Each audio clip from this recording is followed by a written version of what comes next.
ng balita ngayon ng Pinas. Panood tayo ng balita.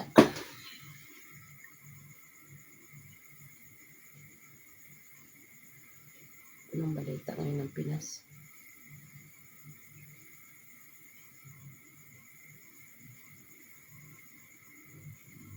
Suberi, Sarah Mapakils.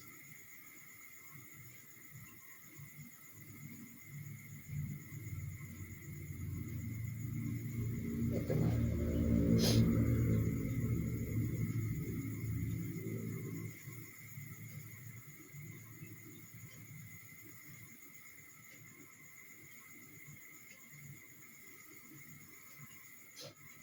Bayan na namang namang internet.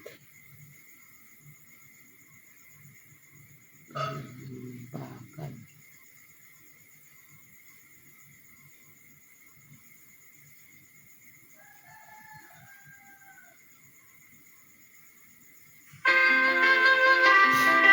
Mas na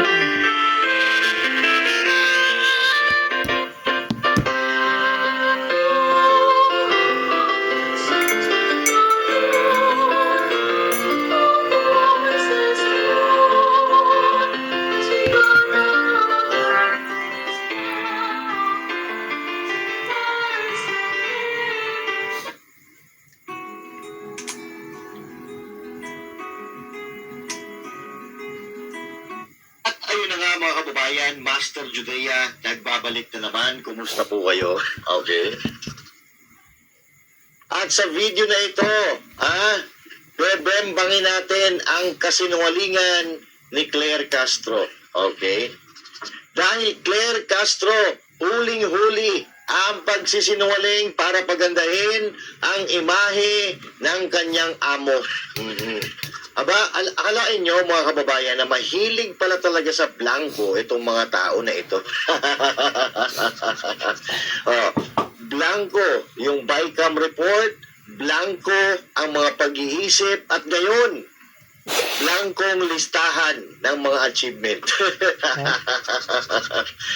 Alam mo mga kababayan, hindi ko alam kung may mukha pang maipapakita si Claire Castro pagkatapos nitong mga pambubuking ni Eden Santos sa kanyang mga kasinungalingan sa pangdodoktor ng accomplishment ng kanyang amo. So ito, pag-uusapan natin yan pagkatapos nito. Banateros ay hindi magigiba. Banateros ay hindi nag-iisa. Banateros ay kami walang iba. Banateros hanggang sa huli namin hininga. Yan ang banateros, walang inuurungan. Pag tama palakpakan, pag mali ay babanatan. Yan ang banateros, banases ng ordinaryong Pilipino. Banateros ay walang magkakahaman.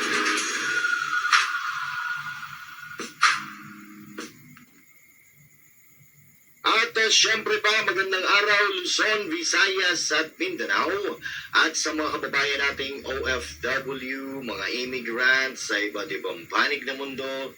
Magandang araw po sa inyo lahat. Okay. So, wag po na...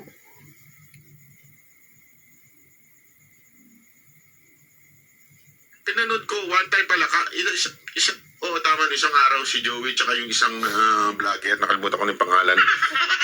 Pinanood ko tapos yung mga sinasabi nila. Sabi ko, hindi lahat pabor ako doon sa sinasabi Pero may punto Sabi ko, tama nga naman. Bakit actually marami pa lang hindi ako pabor. Kasi silang kalkalin talaga yung pakipagsagutan. Hindi yun ang gusto ko. Ang gusto ko, drop it. Diba? O stop it, ika nga. Stop it. Huwag na kayong sumausaw dyan. Kung saan gusto ni Pangulong Duterte, yun na lang kayo. Ang may karapatan lang magdesisyon sa pamilya nila ay yung first family.